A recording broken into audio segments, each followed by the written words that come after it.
ॐ नमो भगवते श्रीरमणाय।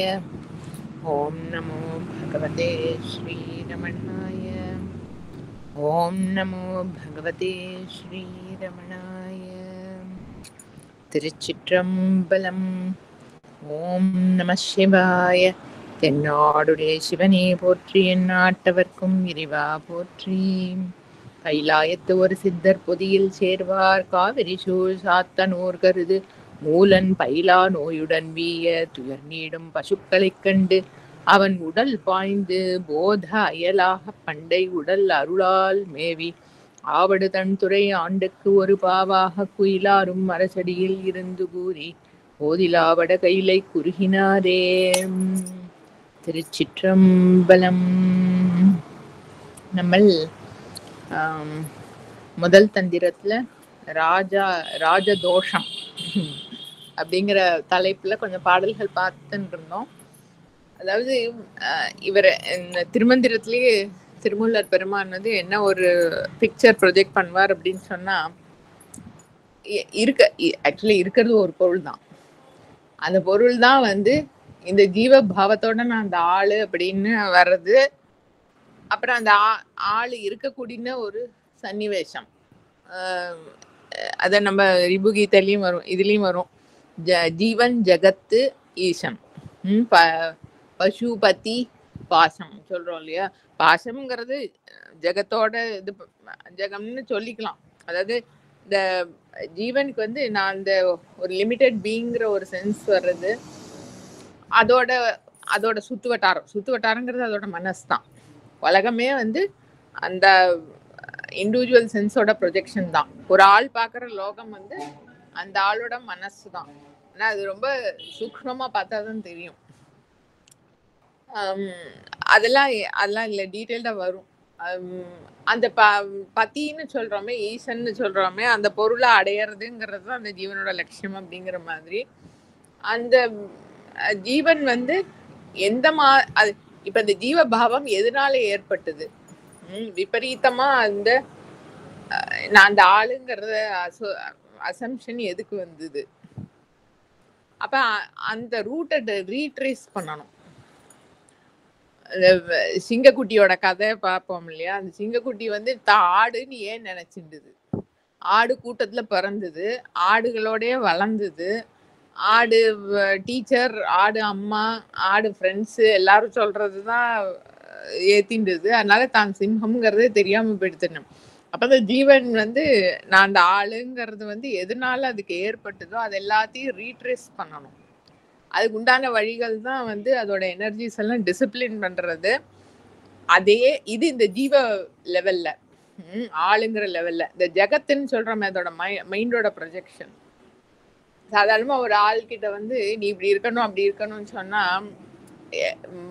முக்காவாசி தடைகள் என்ன சொல்ல, அந்த ஆதி பௌத்திகம் ஆதி தெய்வீகம்லாம் சொல்லுவோம் இல்லையா. என்ன கடந்த சக்திகள்லாம் இருக்கு, இந்த வேர்ல்டு இருக்கு, நேச்சர் இருக்கு, என்னென்னமோ சக்திகள்லாம் இருக்கு. என்னால் அதை மீறி I'm such a small creature, என்னால் எப்படி அந்த சக்திகளெல்லாம் வந்து கடந்து எனக்கு வேணுங்கிற மாதிரி நான் வந்து போக முடியும் அப்படிங்கிற ஒரு லிமிட்டேஷன் ஜீவனுக்கு இருக்கும். இவர் இங்க திருமூலர் பெருமான் வந்து எப்படி சொல்வார்னா, நீ இந்த ஆளுன்னு சொல்றியே அது வந்து பிண்டம், அந்த வெளியில இருக்கிறது வந்து பூதம். இந்த பிண்டாண்டம் பூதாண்டம் இருக்கே, பிரம்மாண்டம். பிண்டாண்டம் பிரம்மாண்டம் ரெண்டும் ஒண்ணுதான். இந்த இந்த இண்டிவிஜுவல் சென்ஸ் இருக்கே, அது ப்ரொஜெக்ட் பண்ணினதுதான் அந்த பிரம்மாண்டம்.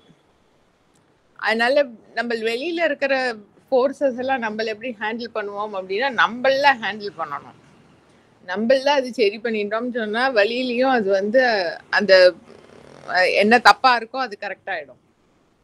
இப்ப அந்த அம்சத்துலதான் வந்து சொல்லின்னு வந்தார். பிரம்மாண்டத்துல இருக்கிற ஜீவன் அம்சங்கள்லாம் சொல்லின்னு வரதே வந்து பிராமணர்கள், அந்தணர்கள் சொன்னார். அவளோட சரியை, அவ வேதம் போதி அந்த வேதத்துல சொல்லியிருக்கிற கர்மாக்களை வந்து சிஷ்டமா அதோட ரிலேட் பண்ணி அந்த அக்னி காரியம்லாம் பண்ணி வேதம் போதி லோகக்ஷேமத்துக்காக வாழ்ந்தால்னாலே வந்து they spread such a wonderful vibration in the entire cosmos. Which அதனால வந்து ஒரு அமைதி எல்லா இடத்துலயும் நிலவரா மாதிரி. இது அதாவது பிரம்மாண்ட லெவல்ல சொல்லின்னு வந்தார். ஏன்னா ஒவ்வொரு அங்கமும் அதோட வேலையை கரெக்டா பண்ணணும் இல்லையோ. இந்த பிண்டாண்டத்திலயும் வந்து ஒரு அங்கம் இருக்கு அப்படின்னு சொன்னா கண்ணு கரெக்டா பார்க்கணும், வாய் கரெக்டா பேசணும், சாப்பிடணும், கை கரெக்டா வேலையை பண்ணணும். அந்த மாதிரி வந்து இந்த பிரம்மாண்டத்திலயும் வந்து இந்த 4 வர்ணங்கள்னு சொல்றோமே, பிராமணர்கள், க்ஷத்திரியர்கள், வைசியர், சூத்ரர், அவாவா வேலையை கரெக்டா பண்ணிட்டானாக்க எப்படி பாடியில எல்லா ஆர்கன்ஸும் அதோட வேலையை கரெக்டா பண்ணிட்டுனா பாடி ஹெல்த்தியா இருக்குமோ, அந்த மாதிரி இந்த பிரம்மாண்டத்துல இருக்கிற ஒவ்வொரு அங்கங்களும் அவாவாளோட வேலையில அவாவா தர்மத்துல கரெக்டா இருந்தா அப்படின்னு சொன்னாக்க வந்து the entire cosmos will be so healthyனாக்க வந்து அந்த அமைதியை வந்து உணர முடியும். இல்லைன்னா அது என்னன்னே தெரியாதுங்கிற மாதிரி ஒரு பிளாக் திக்கு தர விபரீதமா என்ன எங்கேயோ பார்த்துட்டு இருப்போம். அங்க பாரு அப்படின்னு சொன்னா அது எங்க பார்க்கணும்னே தெரியாம எங்கேயோ பார்த்துட்டு இருப்போம். அதுல வந்து இந்த பிரம்மாண்டத்துல ஒவ்வொரு அங்கம் பிராமணர்கள் சொன்னார். அடுத்தது வந்து ஜென்ரலாவே ஒரு ஜீவனுக்கு வந்து அதோட டிசிப்ளின் எப்படி, அதோட எனர்ஜிஸ் எல்லாம் வந்து எந்த லைன்ல எல்லாம் போகக்கூடாது, மாமிசம் சாப்பிடக்கூடாது, அப்புறம் இந்த பெண்கள் அதாவது அந்த சென்சஸ்க்கு ஃபீடு கொடுக்குற மாதிரி இருக்கிற இதுல எல்லாம் எப்பயுமே இந்த அதுவும் இங்க எல்லா பாடல்களையும் திருப்பி வந்து அச்சித்தை பிரிச்சு தெரிஞ்சுக்கணும் அப்படின்னு சொல்லின்னு வந்துட்டு இருக்கார் இல்லையா. அப்ப அந்த ஜீவனோட போக்கு வந்து சித்த நோக்கி இருக்கணும். ஒவ்வொரு கர்மாலையும் ஒவ்வொரு செயல்பாடுகள்லையும் அது அச்சித்த நோக்கி இருந்தது அப்படின்னு சொன்னா it is moving away from the centre. அது அப்படி இருக்கப்படாது. அது எப்படி டிசிப்ளின் பண்ணணும் அப்படிங்கறதெல்லாம் தான் சொல்லின்னு வந்துட்டு இருக்கார். அப்போ அந்த சொசைட்டில ராஜா அப்படிங்கிற க்ஷத்திரிய வம்சம்ங்கிற அவளுக்கு வந்து அவளோட ரோல் இருக்கே, அவளுக்கு வந்து பவர், பிசிக்கல் பவர் ஜாஸ்தி, ஒரு லீடர்ஷிப் குவாலிட்டி. அதனால அவளுக்கு வந்து இந்த அவ எந்த ஏரியாவை வந்து ராஜ்யமா வச்சு ஆண்டுன்னு இருக்காளோ அதுல வந்து they have the duty to establish peace, தர்மம். எல்லா ஜனங்களும் வந்து அவாளோட கர்மாவை கரெக்டா பண்றதுக்கு அனுகூலமான ஒரு சோசியல் செட்டப் இருக்கணும். அப்புறம் எல்லா ஜீவன்களும் அத்தியாத்மமா மூலத்தை நாடி போறதுக்கு உண்டான வழிகள்லாம் பண்ணணும். அது அவளோட தர்மம். இதுல தர்மத்தை பத்தி சொல்லலே, தோஷம் தான் ஹெட்டிங்கே, ராஜ தோஷம் தான். அவ இதெல்லாம் பண்ணலேனாக்கா பிரச்சனையாகும், அவளுக்கு சொசைட்டிலையும் பிரச்சனையாகும், அவளுக்கும் பிரச்சனையாகும். அதனால்தான் சொல்லின்னு வந்தார் ராஜா வந்து அத விபரீதமா இந்த வேஷம் மட்டும் போட்டுண்டு ஆந்தரிகத்துல அனுபவம் இல்லாதவாளெல்லாம் வந்து சிக்ஷை கொடுத்து சரி பண்ணினாக்கா அது ராஜாக்கும் நல்லது, அவளுக்கும் நல்லது, சொசைட்டிக்கும் நல்லது. அப்படி இல்லான்னு சொல்லின்னு வந்தார். இதுல வந்து நம்ம இந்த 244வது பாடல் பார்த்தோம். 243 வந்து ஆவையும் பாலையும் மற்ற அறவோரையும் இதுலதான் அந்த ப்ரொடெக்ஷன் 243ல சொல்றார். பசுக்கள், வேதம் படிச்சவா, தேவதைகள், அவளெல்லாம் காவலன். அவளுக்கெல்லாம் அதாவது சொசைட்டி நல்லபடியா நடக்கிறதுக்கு யாருக்கு ப்ரொடெக்ஷன் கொடுக்கணுமோ அதெல்லாம் பண்ணணும் ராஜாக்கள். காவாது ஒழிவனில் மேவும் மறுமைக்கும் மீளா நரகமே. அப்படி தன்னோட அந்த டியூட்டியில வந்து ஒரு ராஜா நிக்கல அப்படின்னு சொன்னா அவர் வந்து நரகத்துல கடந்து கஷ்டப்பட வேண்டி வரும். திறந்தரு முக்தியும் செல்வமும் வேண்டில்.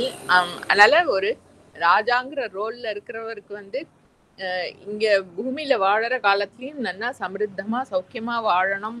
அப்புறம் கிரம முக்தி, பழுத்து ஒவ்வொரு ஸ்டெப்லயும் அப்படியே மெச்சூர் ஆகி கிரமமா அவர் வந்து முக்தியும் அடையணும் அப்படின்னு சொன்னாக்கா மறந்தும் அறநெறியே ஆற்றல் வேண்டும். அது அவரோட சிஸ்டம்ல வந்து அப்படி இறங்கி இருக்கணுமா. சொசைட்டில வந்து அந்த ஆர்டர் மெயின்டைன் பண்றதுங்கிறது வந்து it should get to his lower layers, பிராணன் லெவல்ல. நம்ம பார்த்துருக்கோம் இல்லையா? யாரோ ஒரு கொஞ்சம் முன்னாடி ஒரு மட்டாதிபதி பத்தி கூட வந்தது. ரொம்ப வயசானவர், சரீரத்தை விடுறா மாதிரி சுச்சுவேஷன், ரொம்ப ரொம்ப வீக்கா இருக்கிறப்ப ஏதோ ஹாஸ்பிட்டல்ல அட்மிட்லாம் பண்ணியிருக்கிறத கூட வந்து அவரோட அனுஷ்டானம் ஏதோ பிராணாயாமமோ ஏதோ அது ஒரு மாட்டு பண்ணிகிட்டே இருக்கார். அது என்னன்னா அது சரீரம் வந்து அது ஒண்ணுமே ஒரு நிலையிலேயே இல்லை, ஒரு ஸ்ட்ரென்த்தும் இல்லை, மைண்டும் ஒன்றும் ஒத்துழைக்கிற நிலையில இருக்காது. அது அந்த சிஸ்டம்ல அப்படி ஊறி போயிருக்கு. அந்த அனுஷ்டானம் பண்றது, ஜபம் பண்றதுங்கிறது அந்த மாதிரி வந்து அது அந்த ஜீவன் வந்து சின்சியரா தர்மத்தை கடைபிடிக்கிறது அப்படின்னு சொன்னா it gets in to the lower layers. அப்படி மறந்தும் அறநெறியே ஆற்றல் வேண்டும். நாட்டுல வந்து தர்மத்தை நிலைநாட்டுறதுங்கிறது ஒரு ராஜாவோட சிஸ்டம்ல அப்படி ஆழத்துல இறங்கி இருக்கணுமா. அவ without using his mind he should be able to perform his duties. அப்படி இறங்கி இருக்கணுமா. சிறந்த நீர் ஞானம் செய்தொழில் யாவையும் அறைந்திடில் வேந்தனுக்கு ஆறில் ஒன்றாமே. இந்த கடலால சூழப்பட்ட லோகத்துல வந்து இருக்கிற பல ஜீவன்கள், அந்த ராஜாவோட ராஜ்யத்துல அவரோட ஆளுகைக்கு உட்பட்ட ஜீவன்கள்லாம் வந்து என்னென்ன கர்மாக்கள்லாம் பண்றதோ அதுல வந்து 6ல் 1 பங்கு ராஜாக்கு அந்த கர்ம பலன் உண்டு. அதனால மட்டும் இல்ல, அதாவது அவருக்கு பர்சனலாவும் இருக்கு, எல்லாமே க்ளோஸ்லி நிட்டு தான். இப்ப ஆக்சுவலி இருக்கிறது ஒரு பொருள் தானே, அதுதான் பலதா விரிஞ்சிருக்கு, எல்லாமே க்ளோஸ்லி நிட், எதுவுமே வாட்டர் டைட் கம்பார்ட்மெண்ட் கிடையாது. பாக்கி ஏதோ எப்படியோ போகட்டும், நான் மட்டும் நன்னா இருக்கணும்னா இருக்கவே முடியாது. அதனாலதான் அந்த க்ஷேமகரமா எல்லாம் க்ஷேமகரமா இருக்கணுங்கிற அந்த பாவம் ஆதாரத்துல இருக்கு அப்படின்னு சொன்னா ஆட்டோமேட்டிக்கா அந்த ஜீவனோட செய்கை வந்து அதோட இன்ஃப்ளூயன்ஸ்ல கரெக்டா இருக்கும். அந்த பரம்பொருளோட சப்போர்ட் இருக்கும். அந்த பரம்பொருளோட லட்சியம்தான் எல்லாம் க்ஷேமமா இருக்கணுங்கிறது. நம்மளும் அது எப்படி யாருக்குமே வந்து கெடுதல் நினைக்காம எல்லாரும் க்ஷேமமா இருக்கணும்னு நினைக்கிறதோ, தாயினும் சாலப்பறிந்து அப்படி, அப்ப அதே அந்த பாவம் வந்து ஜீவனுக்கு இருக்கு அப்படின்னு சொன்னா அந்த பரம்பொருளோட சப்போர்ட் வந்து 100% இருக்கும். ஸோ எல்லாமே க்ளோஸ்லி நெட்டு தான். அதனால ராஜ்யத்துல இருக்கிறவாள்லாம் என்னமோ எப்படியோ ஆயிட்டு போறா, எனக்கு அதுக்கும் சம்மந்தம் இல்லைன்னு ஒரு ராஜா இருக்காருன்னா அப்படி இருக்கவே முடியாது. அந்த கர்ம பலனை வந்து ராஜாவும் அனுபவிக்க வேண்டி வரும். அதுல 6ல் 1 பங்குன்னு கணக்கு சொல்லியிருக்கார் ஜீவன்களோட கர்ம பலன். சரி. ஸோ ராஜா வந்து தன்னுடைய தர்மத்துல கரெக்டா இருக்கணும். எல்லாருமே ஒவ்வொரு ராஜ்யத்துல பூகண்டத்துல இருக்கிற ஒவ்வொரு அங்கமுமே அதோட டியூட்டியில கரெக்டா இருக்கணும். இங்க ராஜாவை பத்தி சொல்லிட்டு வர்றதுனால ராஜா வந்து தன்னுடைய அந்த தர்மத்தை நிலைநாட்டுறதுங்கிற தர்மத்துல, அந்த தன்னுடைய க்ஷத்ரிய தர்மத்துல வந்து கரெக்டா இருக்கணும். 6ல் 1 பங்கு அவருக்கு ஜனங்களோட கர்மாவோட பலன் உண்டு. அதனால அவர் முக்தி அடையணும், அவர் சௌக்கியமா இருக்கணும் லோகத்துல இருக்கும் போதுன்னு சொன்னா கூட அந்த தர்மத்தை நிலைநாட்டினாதான் அவருக்கு முடியும். அடுத்த பாடல். வேந்தன் உலகை மிக நன்று காப்பது வாய்ந்த மனிதர்கள் அவ்வழியா நிற்பர். பேர்ந்து இவ்வுலகை பிறர் கொள்ள தாம் கொள்ள பாய்ந்த புலி என்ன பாவகத்தானே. ராஜாங்கிற அந்த க்ஷத்திரிய வம்சத்துல வந்தவாளுக்குங்கிறது வந்து ஒரு வீரியம், அந்த பூகண்டத்தை வந்து விபரீதமான சக்திகள் கிட்டேருந்து ப்ரொடெக்ட் பண்றதுங்கிற அந்த வீரியம் வந்து அவளுக்கு இருக்கு. எல்லாருக்கும் அவளோட நிலையில இருக்கு. பிராமணர்களுக்கு வந்து ஆயுதம் எடுத்து சண்டையெல்லாம் போட முடியாதுன்னாலும் அவ தர்மத்துல இருக்கா அப்படின்னு சொன்னா அந்த மந்திர பலம் இருக்கும். எல்லாருக்கும் இருக்கு. ஸ்திரீகளுக்கு அவளோட ஸ்திரீ தர்மத்துல அவ வந்து கரெக்டா இருக்கா அப்படின்னு சொன்னான்னாக்க அவளையும் எந்த எனர்ஜியும் வந்து கஷ்டப்படுத்திட முடியாது. ஸோ அவாவா தர்மத்துல இருந்தா அப்படின்னாக்கா அந்த பரம்பொருளோட ப்ரொடெக்ஷன் வந்து அந்தந்த ஜீவனுக்கு இருக்கும். இப்ப இந்த க்ஷத்ரிய தர்மத்துல வந்து பார்த்தான்னாக்கா அந்த பூகண்டத்தை வந்து விபரீதமான சக்திகள்டேந்து காப்பாத்துறது, பிசிக்கலா வந்து பக்கத்து நாட்டு ராஜாக்கள்லாம் வந்து படையெடுத்து வரா அப்படின்னா ஆர்மியை மெயின்டைன் பண்ணி அதை காப்பாத்துறது அப்படிங்கிறது ராஜாவோட தர்மம். அதே மாதிரி ராஜ்யத்துல வந்து விபரீதமான சக்திகள்லாம் வந்து ஜனங்களை வந்து மிஸ்லீட் பண்றது, அவ தர்மத்துல நிக்க விடாம கஷ்டப்படுத்துறது அப்படின்னு சொன்னா அதெல்லாம் தன்னோட ஆதிக்கத்தை வச்சுட்டு செக் பண்றதுங்கிறதும் ராஜாவோட தர்மம். எந்த ராஜா வந்து இந்த தர்மத்துல வந்து சிஷ்டமா இருக்காரோ அவர் வந்து he commands the respect of his subjects. வாய்ந்த மனிதர்கள் அவ்வழியா நிற்பர். அப்படி இருக்கிற ராஜா வந்து சொன்னாதான் அவரோட வார்த்தைக்கு ஒரு வெயிட் இருக்கும். நம்ம எல்லா ராஜாக்கு மட்டும் இல்லை, எல்லா சுச்சுவேஷன்லயும் பார்க்கலாம் இல்லையா. ஒரு ஸ்கூல் காலேஜ் ஆகட்டும், எந்த டீச்சர் வந்து கரெக்டா அவரோட டியூட்டியை நல்லபடி பண்ணி குழந்தைகளுக்கு நல்லபடி டீச் பண்றாரோ அவர்கிட்ட வந்து he automatically commands the respect of the students.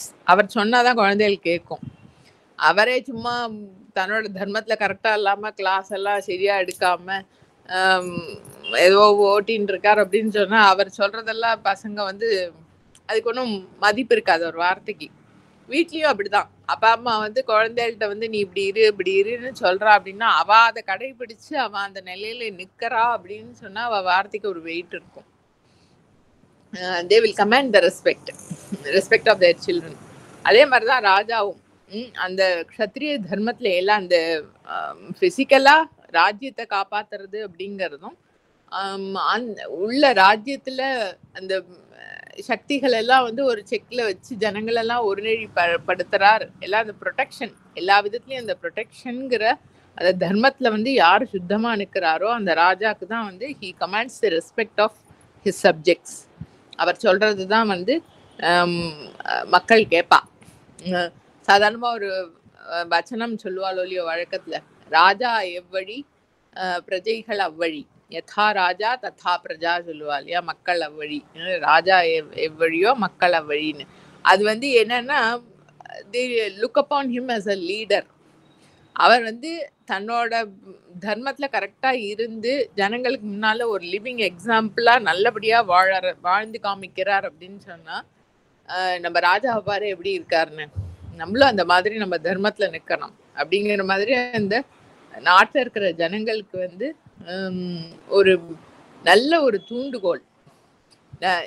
அவாவா தர்மத்துல இருந்தாலும் எல்லாரையும் அவளோட சுத்து வட்டாரத்துல வந்து they will make a good example. ராஜா வந்து ராஜ்யத்தையே ஆளறவரா இருக்கிறதுனால ராஜ்யத்திலே இருக்கிற எல்லா ஜனங்களுக்கும் வந்து he will be a leading example. வாய்ந்த மனிதர்கள் அவ்வழியா நிற்பர், போந்தி இவ்வுலகை பிறர் கொள்ள தாம் கொள்ள. பிசிக்கலா வந்து அந்த பூகண்டத்தை பக்கத்து ராஜாக்கள்லாம் வந்து அட்டாக் பண்றா அப்படின்னாலும் ப்ரொடெக்ட் பண்ண வேண்டியதும் அவருடைய தர்மம் தான்.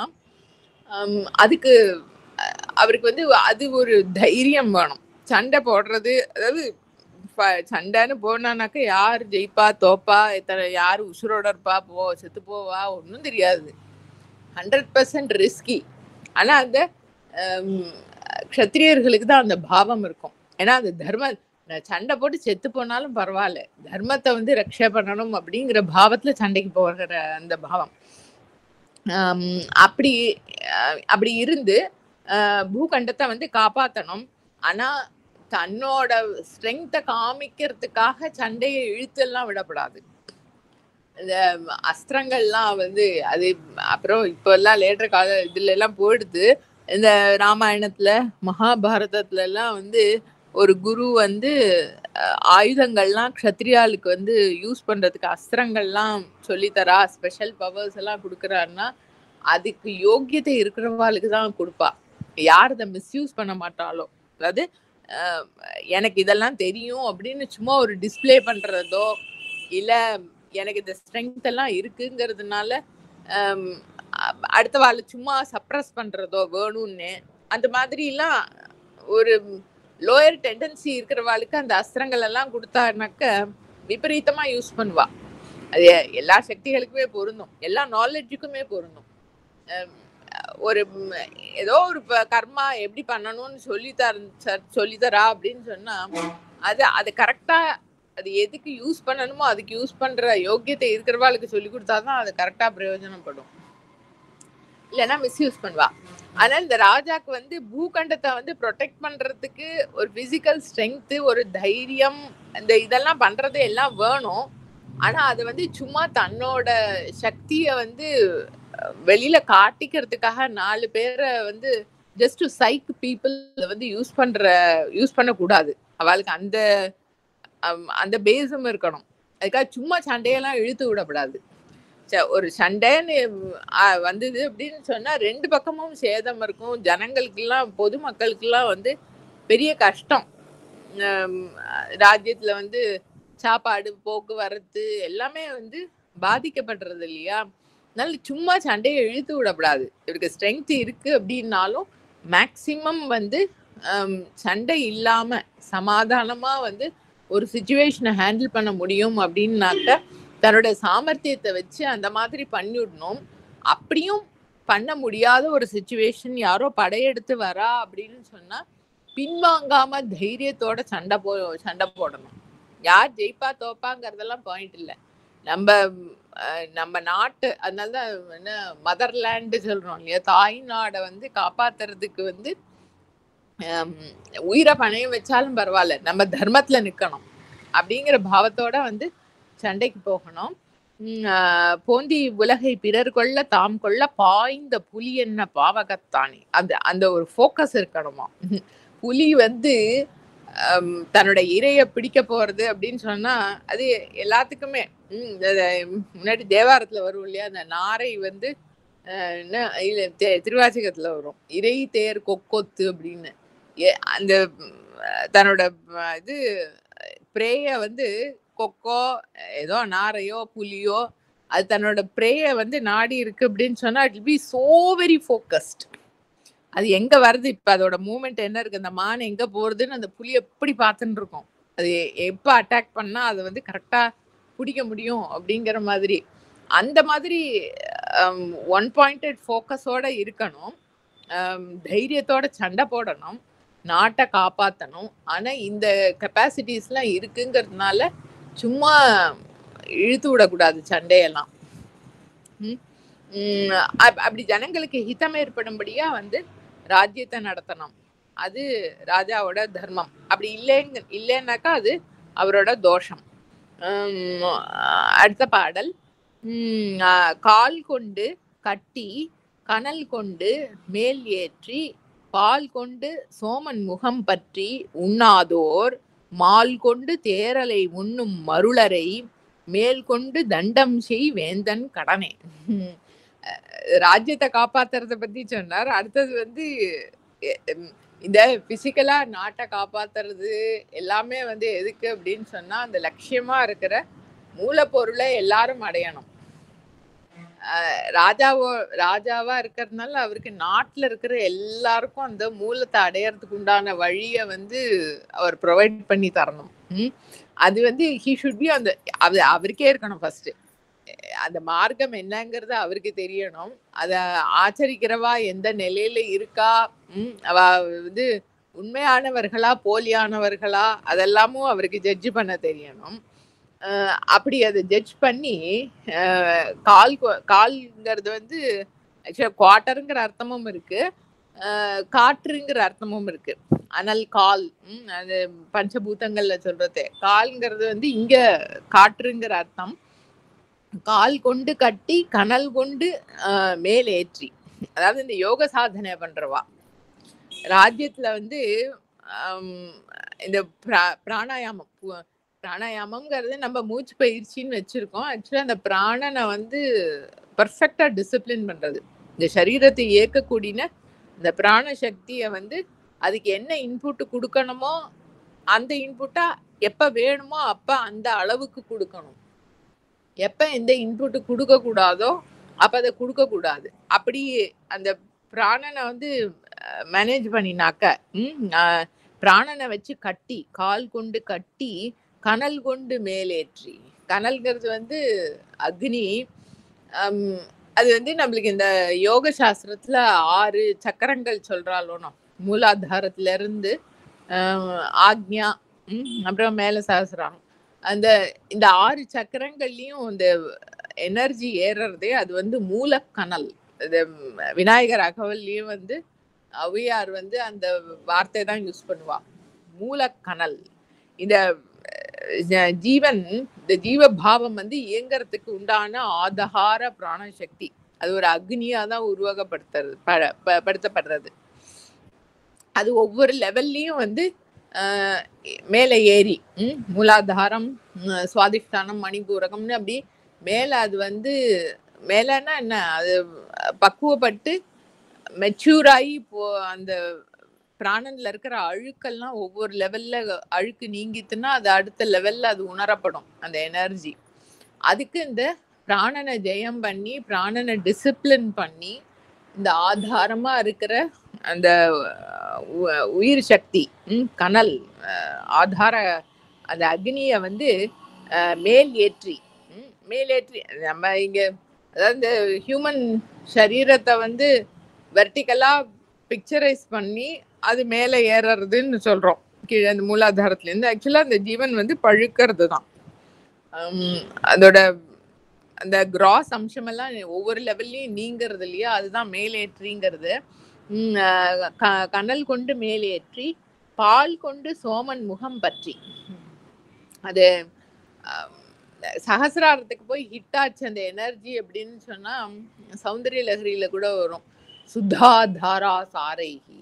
அது அங்கேருந்து அமிர்தத்தோட அப்படி குளிர்மையான ஒரு அது தண்ணிலாம் வழியாது, ஏதோ அமிர்தம்னா ஏதோ ஒரு லிக்விடு ஒழுகும், அந்த மாதிரி அனுபவம் ஏற்படும்.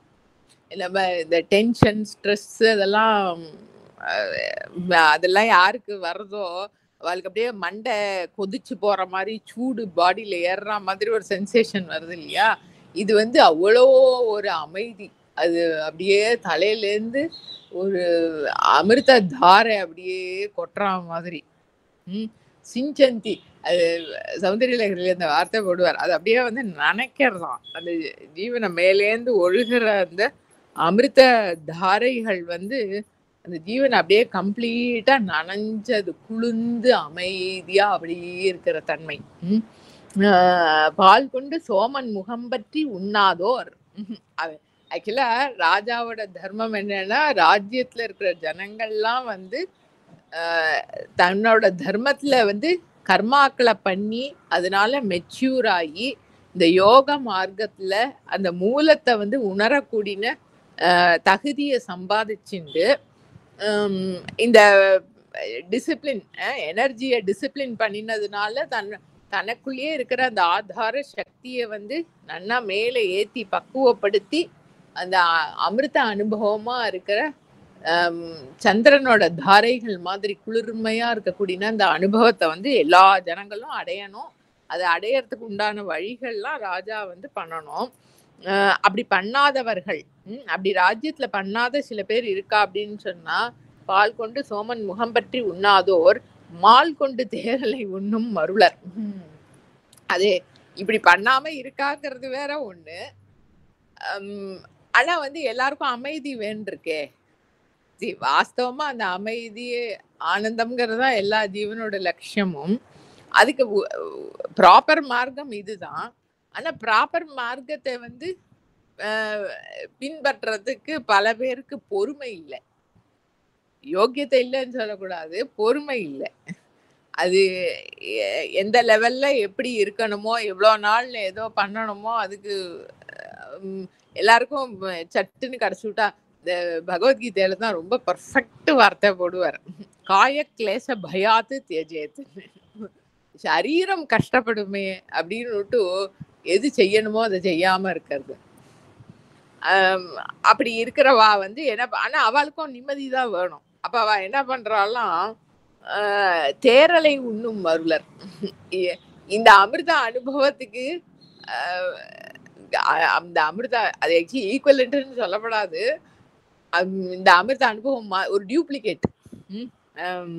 அது இந்த ட்ரக்ஸ் என்னெல்லாம் குடிக்கிறா இல்லையா, சம் மருந்து அதெல்லாம் எடுத்துக்கிறா இல்லையா, அதை எடுத்துட்டாலும் வந்து தன்னை மறந்து அப்படியே அமைதியா இருக்கலாம், எதுவும் பாதிக்காது. அது யாருக்கு வந்து அந்த மெச்சூரிட்டி இல்லையோ, அந்த அந்த மூலத்தை வந்து ப்ராப்பரா எனர்ஜியை டிசிப்ளின் பண்ணி தனக்கு தன்னோட ஆதாரமா இருக்கிற அந்த அமிர்தத்தை வந்து பருகறதுக்கு யாருக்கு யோக்கியத்தை இல்லையோ, ஆனா அந்த அனுபவம் வேணுங்கிறதுக்காக வந்து விபரீதமா இந்த வெளியில கிடைக்கக்கூடிய ஏதோ வஸ்துக்களை எல்லாம் சாப்பிட்டு ஏதோ மீன்ஸ் எல்லாம் அவ வந்து சாப்பிட்றது மட்டும் இல்ல, whatever, அந்த தற்காலத்துக்கு அதை மறந்து இருக்கணும், ஏதோ ட்ரிங்கிங் ஹேபிட்ஸ், ட்ரக் எடுத்துக்கிறது, ஏதோ whatever, விபரீதமான மார்க்கத்துல. அது வந்து வாஸ்தவமான அமைதியை கொடுக்காது, ஆனா எல்லாத்தையும் அப்படி அடக்கி ஒரு லல்லுல வைக்கும். அந்த மாதிரி இருக்கிற மார்க்கத்தை வந்து எடுத்துக்கிற மருளருங்கிறது வந்து அஜ்ஞானத்தினால மறைக்கப்படுது. எல்லாம் தப்பா இருக்கிறதெல்லாம் கரெக்டுன்னு நினைச்சுக்க கூடிய ஒரு அந்த மாயாமலத்துக்கு ஆட்பட்ட நிலை. அவர் மாயாமலத்துக்கு ஆட்பட்டவர்களுக்கு தான் மருளர் வேறு, எல்லாம் விபரீதமா தெரிஞ்சுட்டு இருக்கிறவா. மால் கொண்டு தேரலை உண்ணும் மருளர். அது அமிர்த அனுபவத்தை விபரீதமா நாடி சொசைட்டில, அதனால அவளால தே ஸ்ப்ரெட் அ ராங் மெசேஜ். அந்த மாதிரி இருக்கிற மருளர் வந்து மேல் கொண்டு தண்டம் செய், அவளை வந்து சிக்ஷையா கொடுக்கணும் ராஜாவா இருக்கிறவர், இல்லைன்னா they will spread the wrong message இந்த சொசைட்டி. இந்த மாதிரி இருந்தா அமைதியா இருந்துடலாம் அப்படிங்கிற மாதிரி. மேல் கொண்டு தண்டம் செய் வேந்தன் கடனே, அவளுக்கு வந்து தண்டனை கொடுத்தாவது லோகத்துல சாதாரண ஜனங்களுக்கு வந்து இது தப்பான மார்க்கம், அதுல யாரும் போகப்படாதுங்கிறத உணர்த்தணும். அவளையும் வந்து அந்த தப்பான மார்க்கத்துல போகிறதுல இருந்து தடுத்து பண்ண வேண்டியது அப்படிங்கிறது ராஜாவோட கடமை. அவரோட போஸ்டுக்கு அவர் செய்ய தகுந்தது அது. மொத்தம் தர்மத்தை நிலைநாட்டணும், ஜீவன்கள்லாம் வந்து தன்னோட மூலத்தை அடையறதுக்கு உண்டான சரியான மார்க்கத்தை அவளுக்கு கொடுக்கணும், விபரீதமா இருக்கிறவாள சரி பண்ணணும், பாக்கி பேருக்கும் அந்த ராங் மெசேஜ் ஸ்ப்ரெட் ஆகாம காப்பாற்றணும். இதுதான் வந்து ராஜாவோட தர்மம். அடுத்த பாடல். தத்தம் சமய தகுதி நில்லாதாரை அத்தன் சிவன் சொன்ன ஆகம நூல் நெறி எத்தண்டமும் செய்யும் அம்மையில் இம்மைக்கே மெய்தண்டம் செய்வது அவ்வேந்தன் கடனே. தத்தம் சமயத்தில் தகுதியில் நில்லாதாரை, இப்போ சொசைட்டில வந்து ஒரு ஜீவனும் அதது பிறந்து வளர்ந்த சூழலை பொறுத்து அததுக்குன்னு ஒரு ஸ்வதர்மம் இருக்கு. அந்த ஸ்வதர்மத்துல சின்சியரா கமிட்டடா அந்த மூலத்தை நாடி ஒரு ஜீவன் ஈடுபடுறது அப்படின்னு சொன்னா அது வந்து அப்படியே ஓவர் டைம் அழகா கிரமமா பழுத்து முக்திக்கு வந்து ரெடி ஆயிடும். அந்த அந்த அப்படி போகாதவர்கள், சமயத்து தகுதியில் நில்லாதார், அப்படி தன்னோட தர்மத்துல நின்று அந்த பக்குவப்படாதவர்கள் அத்தன் சிவன் சொன்ன ஆகம நூல் நெறி எத்தண்டமும் செய்யும்.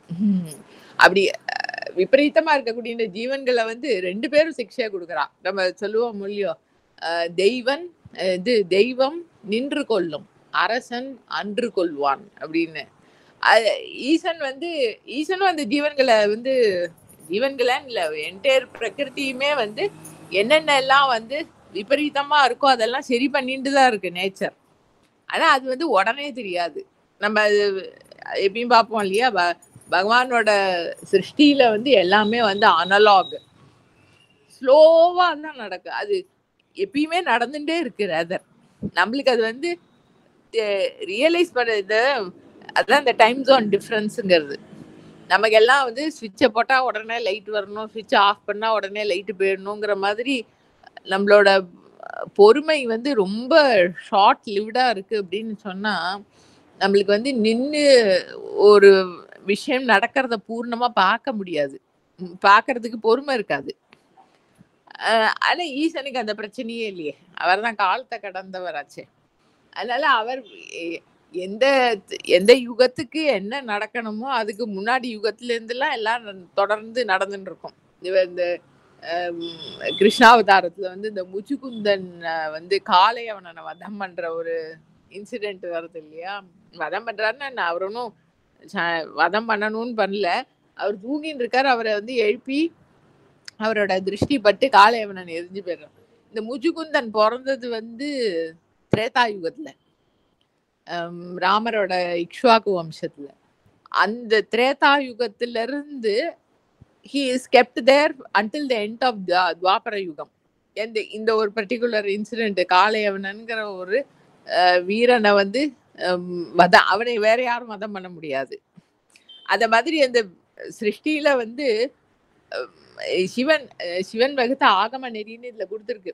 அதாவது ஈசன் அந்த ஆகம நெறிங்கிறதே வந்து எல்லா அந்த ஜீவ பாவத்திலேருந்து எல்லா ஜீவன்களும் பழுத்து அந்த பரமா ஆகிற மார்க்கம் தான். அது ஈசன் வந்து எல்லா ஜீவன்களுக்கும் போட்டு கொடுத்துருக்கார்.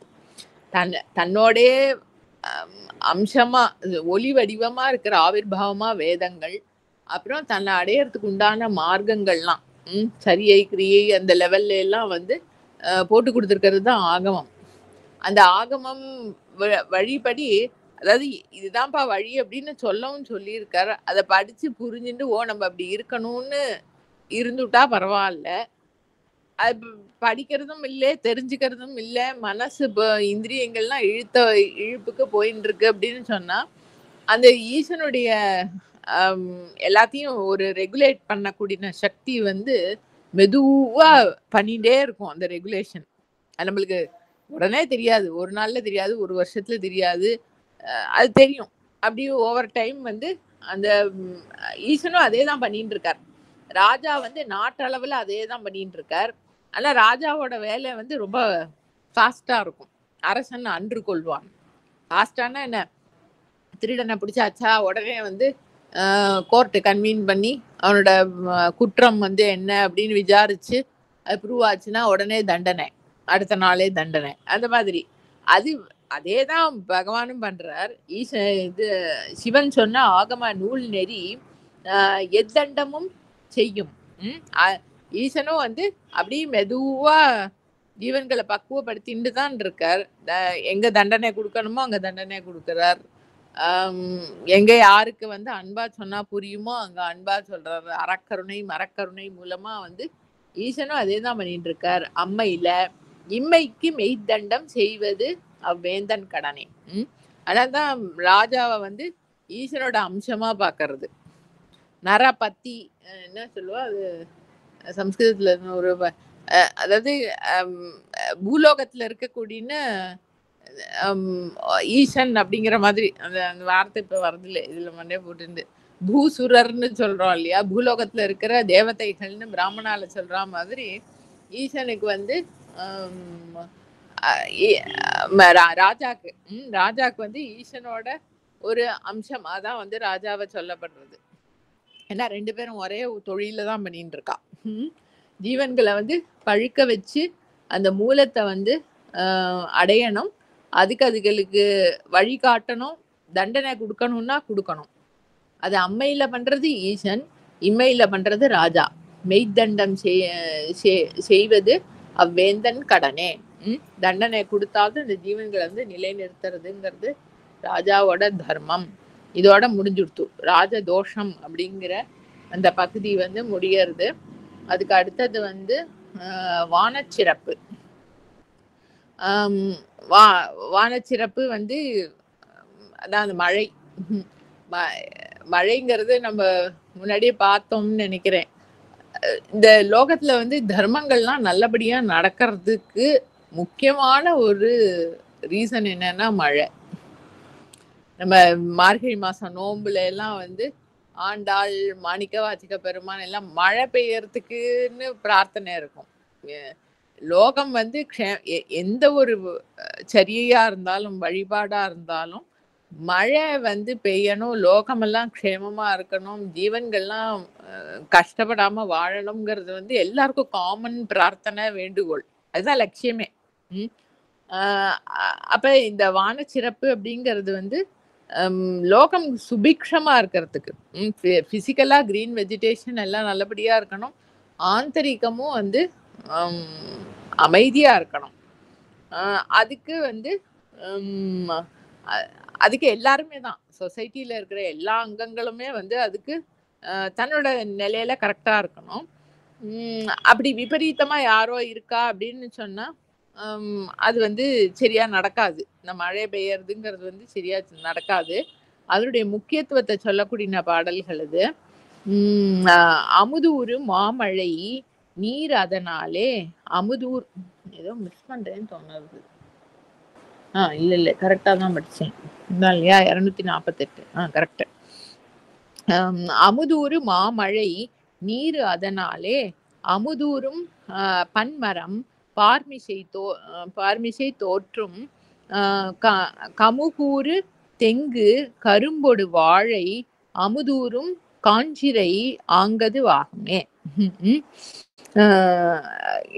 இந்த மழை மேகத்திலிருந்து வந்து மழை விழறதே அது வந்து அமிர்தம் மாதிரி.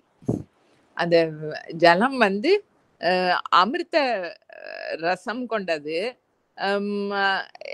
பூமியில வந்து பலவிதமான அமுதூறு மாமழை நீர் அதனாலே அமுது ஊறும். அந்த மழை ஜலம் வந்து பூமியில விழறதுனால வந்து சமிருத்தி, பலவிதமான மரங்கள், அது இந்த மரங்கள்ல வந்து காய்க்கக்கூடின பழங்கள், அந்த மரத்தோட இது ப்ராடக்டா கிடைக்கிறதே அது அது வந்து ரொம்ப சமிருத்தமா கிடைக்கிறது. அது லிஸ்ட் மாதிரி நிறைய சொல்லியிருக்கார். பன்மரம், பலவிதமான மரங்கள், பார்மிசை தோற்றம், கமுகு ஊரு தெங்கு, கமுகுங்கிறது வந்து பாக்கு மரம், இது தெங்குங்கிறது வந்து தென்னை மரம், கரும்பு, அது வந்து கரும்பு நம்ம இதுதான் கரும்பு, வாழை, இதெல்லாம் வந்து நல்லா சமிருத்தமா வருது. அதோட வந்து காஞ்சிரங்கிறது முன்னாடி நம்ம கொஞ்சம் பாடல்கள் முன்னால பார்த்தோம். இந்த எட்டிக்காய், அந்த பாக்கியமா வெளியில பாக்குறதுக்கு மட்டும் நன்னா இருக்கு, ஆனா அதை வந்து சாப்பிடப்படாது, அதுல விஷ அம்சத்தோட இருக்கிறதுங்கிறதுன்னு. இந்த மழைங்கிறது வந்து அமிர்த ரசம் தான். பூமியை வந்து நன்னா நினைச்சு அதுல வந்து பூமியில வந்து இந்த சிருஷ்டி அம்சம் வந்து நிறைய இருக்கு. அதுக்குள்ள இந்த வித்துக்கள் நிறைய இருக்கு. எப்படி ஒரு ஜீவன் வந்து பிறக்கிறது அப்படின்னு சொன்னா அதுக்குள்ள அந்த வித்துக்கள் நிறைய இருக்கு. அந்த விவகாரத்துக்கு உண்டானது. நம்ம தட்சிணாமூர்த்தி அஷ்டகத்துல வித்துளே முளைவோல் முன்னம் விகற்பமில்லை ஜகம்பின் கல்பித மாயா தேய கால கர்மத்தால் பற்பல் சித்திரம் விரிப்பன் யாவன். அது அந்த ஒரு சீடு ஃபார்ம்ல அதுக்குள்ள வந்து அந்த மரம் வந்து ஸ்ப்ரவுட் இருக்கு, பட் இட் இஸ் டார்மெண்ட். அந்த சீடை வந்து முளைக்கிறதுக்கு உண்டான நல்ல பக்குவமான ஒரு சிச்சுவேஷன் கிடைச்சிது அப்படின்னு சொன்னா அந்த ஸ்ப்ரவுட் வெளியில வந்து அது மரமா வரும். அந்த தன்மை வந்து பூமியில இருக்கு. பலவிதமான அம்சங்கள் இருக்கு. அதுல வந்து நல்ல அம்சங்களும் நிறைய இருக்கு. ஆனா அந்த எட்டிக்காய் மாதிரி பாக்குறதுக்கு மாத்திரம் நன்னா இருக்கும், ஆனா அதை வந்து எடுத்துக்க முடியாது அப்படிங்கிற தன்மை கொண்டதும் அந்த வித்துக்களும் இருக்கு. இந்த மழை வந்து காமனா எல்லாருக்கும் பெயரா மாதிரி தான். நம்ம சௌந்தரலஹரியில வந்து அம்பாளோட திருஷ்டிய வந்து சொல்லும்போது ஆதிசங்கரர் சொல்லுவார், உன்னை அகன்று விரிந்த கண்கள், உன்னோட பார்வை எப்படி எல்லா இடத்துலயும் போறது, இது சந்திரனோட கிரணங்கள் வந்து காட்டுலயும் விழறது, பெரிய மாளிகையிலையும் விழறது, அந்த மாதிரி உன்னோட அகன்று விரிந்த கண்களுடைய பார்வை என் மேலேயும் விழுந்ததுன்னா நான் தன்யன் ஆயிடுவேன். உனக்கு ஒரு லாஸும் இல்லை, அதாவது நீ பாரு என்ன. திருஷா திராகியஸ்யா தரதலித நீலோத்பல ருச்சா தவீயாம்சம் தீனம் ஸ்னபய கிருப்பையா மாமபி சிவே. அது வந்து காமனா என்ன, வனேவா ஹர்மியவா சமகர நிபாதோ ஹிமகரஹா. அது காடாகட்டும் நகரமாகட்டும் அந்த சந்திரனுடைய ஒளி வந்து காமனா எல்லா இடத்துலையும் விழறது இல்லையா, அந்த மாதிரி வந்து நீ பாரு என்ன, நான் வந்து தன்யன் ஆயிடுவேன், உனக்கு ஒரு ஹானியும் கிடையாது அப்படின்னு பிரார்த்தனை பண்ணுவார். அந்த மழையும் அதே மாதிரி தான். அது வந்து பூமியில விழறதுனால வந்து அந்த பூமியிலேருந்து அந்த ஸ்ப்ரவுட் ஆகி வர தன்மைகள் வந்து நல்லா ஃபீட் ஆகிறது. அந்த மழை ஜலம் வந்து பூமியில விழறதுனால வந்து பலது முளைக்கிறது. அதுக்குள்ள இருந்து அமிர்த ரசத்தை தரக்கூடியனா பலதும் இருக்கு. அதான் அந்த பாக்கு, தேங்காய், கரும்பு, வாழை அதெல்லாம் சொன்னார். இருந்தாலும் வந்து இந்த எட்டிக்காய் மாதிரி இருக்கிறதும் அதுவும் முளைக்கும். எப்பயுமே நம்ம கார்டன்னு ஒன்று வச்சோம்னா நம்ம பிரயோஜனத்துக்குன்னு வைக்கிற செடியோடு சேர்ந்து வேண்டாத கள்ளி செடியும் முளைக்குமோ இல்லையோ, அதை அப்பப்போ பிடுங்கி தள்ளி கிளியர் பண்ணிகிட்டே இருக்கணும். அது ஆனால் அந்த அந்த சக்திக்கு வந்து இதுக்கு மாத்திரம் அதுக்கு மாத்திரம்னு கிடையாது. ஏன் அப்படின்னாக்கா வந்து அந்த சக்திக்கு வந்து அது நல்லது கெட்டதை கடந்தது. தர்ம அதர்ம விவர்ஜிதான்னு இருக்கு இல்லையா அம்பாளுக்கு நாம. தர்மமும் அந்த சக்தியினாலதான் நடக்கிறது, அதர்மமும் அந்த சக்தியினாலதான் நடக்கிறது. நம்ம வந்து கிராசர் லெவல்ல பாக்குறோம் அப்படின்னு சொன்னா இந்த அதர்மம் எதுக்கு இருக்கு, அது கெட்டு போகணும், அது இல்லாம ஆகணும் அப்படின்லாம் அது அது இல்லாம ஆகணும்னா தர்மமும் இல்லாம ஆகணும். அது காயின் வந்து ஹெட்டும் டெய்லும் சேர்ந்து தானே காயின் உண்டாகிறது.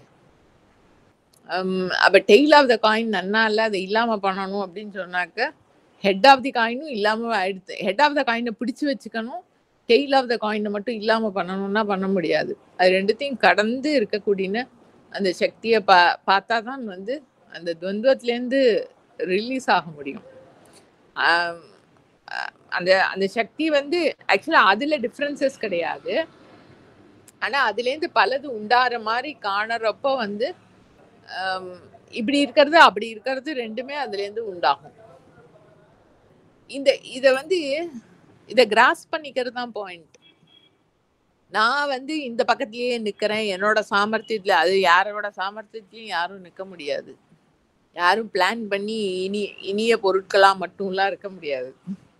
அது நான் இனிமையா இருக்கேன் அப்படிங்கிற பாவம் வரும்போதே வந்து அந்த விபரீதமான பொருட்கள் மேல ஒரு துவேஷம், அது மேல துவேஷம் வந்ததுன்னு சொன்னாலே அது நம்மள வந்து பிடிச்சுன்றோம். ஏதோ ஒரு விதத்துல அதுகிட்ட கனெக்டடா ஆனோம் அப்படின்னு சொன்னாலே அது வந்து பிடிச்சுன்றோம். அது போகட்டும். மொத்தம் இந்த மழை நீர் அப்படின்னுங்கிறது வந்து அது அந்த மூலத்திலேருந்து வர ஃபீடு மாதிரி. அது அந்த பூமியை நினைக்கிறதுனால அதுல இருந்து பலதும் முளைக்கிறது. நல்லதும் இருக்கு, ஆனா கெடுதலும் அதுல இருந்து தான் வந்து முளைக்கிறது. அடுத்த பாடல். வரையிடை நின்று இழி வான் நீர் அருவி உரை இல்லை உள்ளத்து அகத்து நின்று ஊறும் நுரை இல்லை மாசில்லை நுண்ணிய தென்னீர் கரை இல்லை எந்தை கழுமணியாரே. மழை வந்து பேஞ்சு விழறதெல்லாம் வந்து அஃப்கோர்ஸ் எல்லா இடத்துலையும் விழறது.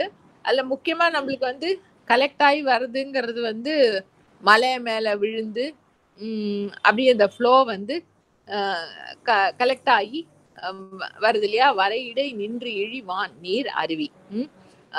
மலையில விழற ஜலம் எல்லாம் வந்து அப்படி அந்த மலையிலேயே ஒரு ஸ்ட்ரீமா ஓடி வந்து அருவியா கொட்டி அப்படி கீழே வருது.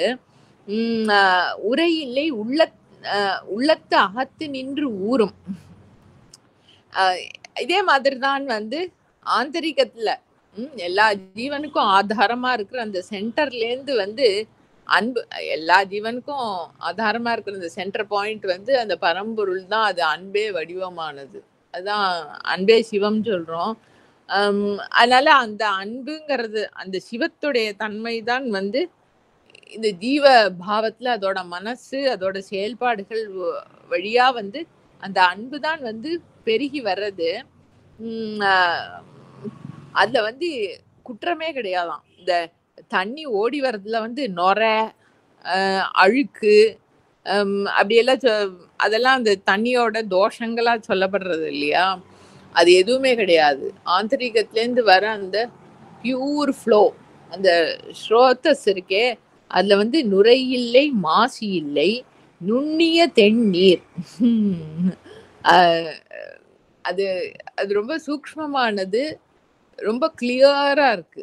அதுல வந்து அதாவது இது ஹிருதயத்திலேருந்து இமேனேட் ஆகி வர எனர்ஜியை வந்து அதோட பியூர் ஃபார்ம்ல பாக்குறது. அது நுரை இல்லை மாசு இல்லை நுண்ணிய தென். இந்த குற்றங்கள்லாம் வந்து அதுல எப்படி ஆட் ஆகிறது அப்படின்னா, இந்த மனசு, நான் இந்த ஆளுங்கிற அந்த லிமிட்டேஷன் வந்ததுன்னா எனக்கு வேணும், எனக்கு இதெல்லாம் இப்படி இருக்கணும் இருக்கக்கூடாது, அந்த ப்ரையாரிட்டிஸ்லாம் இந்த இண்டிவிஜுவல் சென்ஸோட ஒட்டிண்டு வர்றது இல்லையா, அங்கெல்லாம் தான் அதுல வந்து அழுக்கு கலக்கிறது. ஹிருதயத்திலேருந்து அந்த மூலமான பொருள்ல இருந்து வரக்கூடிய ஸ்ரோதஸ், அன்பே வடிவமா இருக்கிற அந்த மூலத்துல இருந்து வர ஸ்ரோதஸ்ல வந்து ஃப்ளோல வந்து ஒரு நுரை கிடையாது, ஒரு குற்றம் கிடையாது, அழுக்கு கிடையாது, நுண்ணிய தென்னீர். அது ரொம்ப சூக்ஷ்மமான எனர்ஜி. அந்த ஃப்ளோவை அப்படியே அதை பார்க்க முடிஞ்சாக்க இவர் இந்த சொல்ற அந்த வாக்கோட ஆழம் வந்து என்னங்கிறது தெரியும். உரை இல்லை உள்ளத்து அகத்து நின்று ஊறும் நுரை இல்லை மாசில்லை நுண்ணிய தென்னீர் கரை இல்லை எந்தை கழுமணியாரே.